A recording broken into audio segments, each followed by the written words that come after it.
చిన్నదాన్ని చిన్నదాన్ని అన్నది నేను శివుని కన్నా మొదలే పుట్టి తినన్నది. చిన్నదాన్ని చిన్నదాన్ని అన్నది నేను శివుని కన్నా మొదలే పుట్టి తినన్నది. అనేక అనేక పురాణాలు, అనేక అనేక గ్రంథాలు, తత్వాలు ఎక్కడ చూసినా ఏమున్నది గర్వకారణం. అణువణువున ఆధ్యాత్మిక ప్రపంచము, అణువణువున అన్నదానాలు, అణువణువున బ్రాహ్మణోత్తముల సేవలు, అణువణువుల ఆశ్రమాలు పెట్టి ఈ భారతదేశము, అందరికి అన్నం పెట్టిన భారతదేశము ఈరోజు సనాతన ధర్మ సంరక్షణలో అతలం కుతలమయ్యి తల్లడిల్లుతున్న నా భారతమాత సాక్షిగా మీ ముందుకు వస్తున్న ఎందరో మహానుభావులు యూట్యూబ్ ఛానల్. అందుకే ఎంతో కష్టపడి చెమటోడ్చి యూట్యూబ్లోకి వచ్చి 8 ఏళ్ళైనా ఏమాత్రం పట్టు సడలకుండా, ముందుకే కానీ వెనకంజ వేయకుండా, తగ్గేదే లేదు ధర్మ విషయంలో అంటూ ముందుకెళ్తున్నాం మీ ఏడుగొండలు. ఇక వచ్చేసాం విష్ణుమూర్తి చారు, రమేష్ చారి, ఉదయ్ చారి, ముగ్గురు. ఇంకా 4వ వ్యక్తి, ఇంకా 5వ వ్యక్తి అయితే నాకు దొరకట్లేదు. చూద్దాం, దొరికినప్పుడు మళ్ళీ వారి ధర్మ కార్యక్రమాన్ని బట్టి, వారి చేసే దాన ధర్మాలను బట్టి, సమాజంగా వారు ఉపయోగపడే విధానాన్ని బట్టి 5వ వ్యక్తిని మీకు పరిచయం చేస్తాను. ఈరోజు అయితే 4కి సమాప్తం. ఇక ఏమైనా ఉంటే, ఎవరైనా మిస్ అయ్యి ఉంటే, ఇంకెవరైనా మంచి వాళ్ళు నాకు తెలియదు కానీ చిన్న వయసు కదా, నాకన్నా ముందు ఇంకా దాన ధర్మాలు చేసిన వాళ్ళు, ధర్మ కార్యక్రమాలు చేసిన వాళ్ళు ఉంటే నాకు కింద వాక్యలో పెట్టండి, లేదంటే వాట్సాప్కు పంపించండి, లేదంటే నాకు ఫోన్ చేసి చెప్పండి. ఎందుకంటే అన్నీ తెలుసు అన్నీ అనట్లేదు, నాకు తెలిసిన సమాచారాన్ని మీకు అందిస్తున్నాను.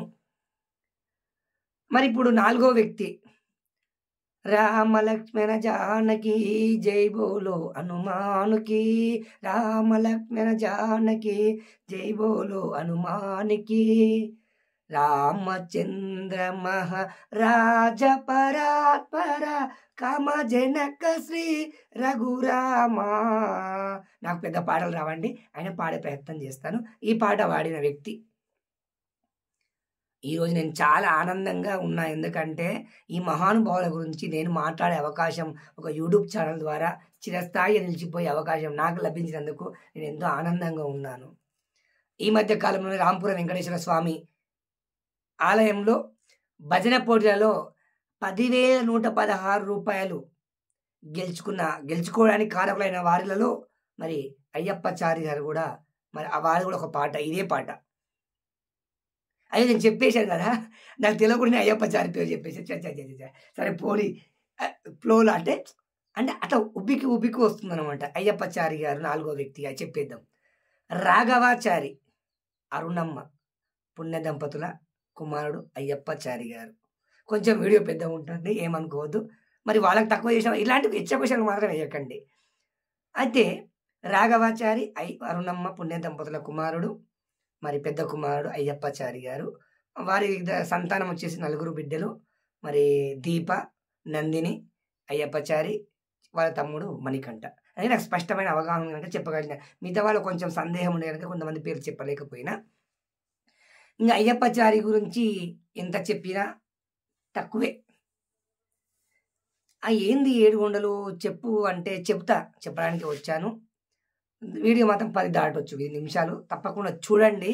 ఎందుకంటే నేను ఉత్తగా ఏదో పొగడాలని, వీళ్ళని ఏదో ఎక్కియాలని, చెట్లు ఎక్కియాలని, మునగ చెట్లు ఎక్కియాలని, చెట్ల మీకు కింద పడాలని నా కోరిక కాదండి.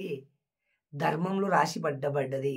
మహానుభావులను, ధర్మ కార్యక్రమాలు చేసే వాళ్ళను, అన్నదానాలు చేసే వాళ్ళను, ఆర్థిక దానం చేసే వాళ్ళను, పుణ్య పురుషులను పొగడాలి, 1000 నోట పొగడాలి. మంచిని మైకులో చెప్పండి, చెడును చెవులో చెప్పండి అన్నారు పెద్దలు. నేను ఈ మధ్య ధర్మ పరంపరలో కొంచెం ఇసుక రేనంత, పెద్ద గుట్టకు ఇసుక రేనంత ప్రయత్నం చేస్తున్నా. నాకు మొత్తం ఏమీ తెలియదు. మరి మీరు నాకు నీకు అంత తెలుసా? నాకు ఏమీ తెలియదండి, తెలిసిన కాడికి మీకు చెప్తున్నాను. ఇక అయ్యప్పచారి గారి మొత్తం నవయువకుడు, భారతమాత సేవలో మునిగి తేలాలని కోరికలు కలిగిన వాడు. ఎవరు చెబితే వచ్చే కోరికల కన్నా తనంతకు తానే వచ్చిన స్వయంగా వచ్చిన ఆలోచన కలిగినవాడు, తను ఏదో కావాలని ఏదో అయినవాడు. అంటే మళ్ళీ ఏదో కావాలంటే ఏదో ఒక ఉద్యోగంలో స్థిరపడాలి. సైన్యంలో, పోలీస్ శాఖలో ఏదో ఒక ఉన్నతమైన ఉద్యోగమా స్థిరపడి సేవలందించాలనుకుంటే అనివార్య కారణాల వల్ల భగవంతుడు నీకు ఆ సేవలొద్దు, నువ్విక్కడ రా అని ధర్మంలోకి మా అందరికి రక్షణగా, మా అందరికీ తోడుగా అయ్యప్పచారి గారిని సనాతన ధర్మంలోకి లాక్కరావడం జరిగింది. ఇది యాదృచ్ఛికంగా జరిగింది. అతను రావాలని రాలేదు. ఆ భగవంతుడే తోలుకొచ్చి ఈ ఉదయచారి గారేమో మొదటి నుంచి అందులోనే ఉన్నాడు. అయ్యప్పచారి గారేమో మధ్యల ఆ భగవంతుడు తీసుకొచ్చి ఈ ధర్మంలో పారేశాడనుకోండి. కొడుకులు పుట్టితే తల్లిదండ్రులకు ఆనందం కలగాలి. కొడుకులు చేసే పనిని చూసి తల్లిదండ్రులు సంతోషించాలి. అలాంటి కొడుకులు చాలా తక్కువ ఉన్నారు. మరి అయ్యప్పచారి గారు మరి ఇప్పుడు చిరంజన గ్రామంలో ఒక పూజారి లేని లోటు. చిన్నదన గ్రామానికి పూజారి లేక తల్లడిల్లుతున్న సమయంలో వివిధ గ్రామాల నుంచి పూజారులు సమయానికి రాక కార్యక్రమాలు పెండింగ్ పడుతున్న సమయంలో టక్కున వచ్చేసి చిన్నదన గ్రామంలో విలువైన పూజారి పాత్ర అంటే ఎంత కష్టతరమైందో మీ అందరికి తెలిసిందే. ఇప్పుడున్న తరుణంలో పూజారి అంటే కత్తి మీద సవాలు. మరి అలాంటి చిన్నదన గ్రామంలో పూజారి పాత్ర తీసుకొని మరి హనుమాన్ దేవాలయం పైకి వచ్చి, తను మొదటి నుంచి గాయకుడు కాదు, కొంతమంది మొదటి నుంచి గాయకులు ఉంటారు. నాకు తెలిసినప్పుడు నాకన్నా చాలా చిన్న వ్యక్తి, చాలా అసలు సంబంధమే లేదు. అలాంటి అబ్బాయి గుడిపైకి వచ్చి మరి చక్కటి రాకమ్మ చెల్ల కీర్తనలు అయితేంది, తన నోట ఏది పలికినా తేనెనే, శ్రీరామనామం ఏది పలికినా చక్కటి గాత్రము, చక్కటి వేషధారణ. పూజారి ఎలా ఉండాలో కొంతమంది పూజారి కూడా ఉండలేరు, తన అంత చక్కటి వస్త్రధారణ.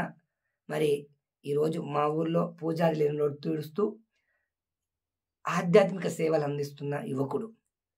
వాళ్ళు కూడా మీకు తెలిసే శ్రీకృష్ణ రాయబారంలో కూడా పాత్ర పోషించారు కృష్ణునిగా. మరి రామాయణం కూడా రాముని పాత్ర పోషించాడు. అక్కడ రాముడు, ఇక్కడ కృష్ణుడు. ఇప్పుడు ఊర్లో పూజారి, మా అందరికి తోడుగా హిందూ సంరక్షకుడు. చూడండి ఎన్ని జన్మల ఎన్ని నోముల పుణ్యమో, ఎన్ని జన్మల ఎన్ని నోముల పుణ్యమో ఈనాడు గంటిని. మరి అతను రాముని పాత్ర, ఇక్కడ కృష్ణుని పాత్ర. తను ఎప్పుడు ఏది కోరుకోలేండి, నాకు ఆ పాత్ర కావాలని కోరుకోలేదు. కొంతమంది పాత్రల కోసం కొట్లాడుతుంటారు. ఆ పాత్ర తనంతకు తానే వెతుక్కుంటూ మరి అయ్యప్పచారిని ఆవరించిందని చెప్పుకోవచ్చు. ఇందాక ఒక మిత్రుడు ఫోన్ చేశాడు ఈరోజే, మొదటి విష్ణు వేషం కట్టిన. వాస్తవం అండి, మన వీడియోలు చాలా మంది చూస్తున్నారు. చిన్నదన గ్రామస్తులు అర్థమవుతలేదు కానీ, అంటే మీకు కూడా తెలుసు, మళ్ళీ మీరు ఇంకోలా కనుగొని చాలా మంది మన వీడియోలు చూస్తున్నారు. రోజు విపరీతమైన ఫోన్లు వస్తున్నాయి, వాట్సాప్ మెసేజ్లు వస్తున్నాయి, పలానా పాత్ర ఎవరు కట్టారు, పలానా పాట ఎవరు పాడారని.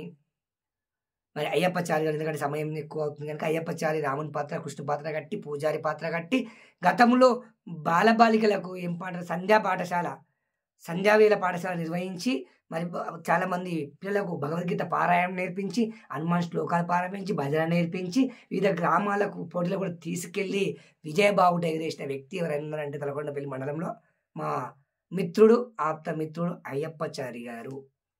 చాలామందికి సుపరిచితమే, నేను ఎక్కువ తెలుసుకోలేదు.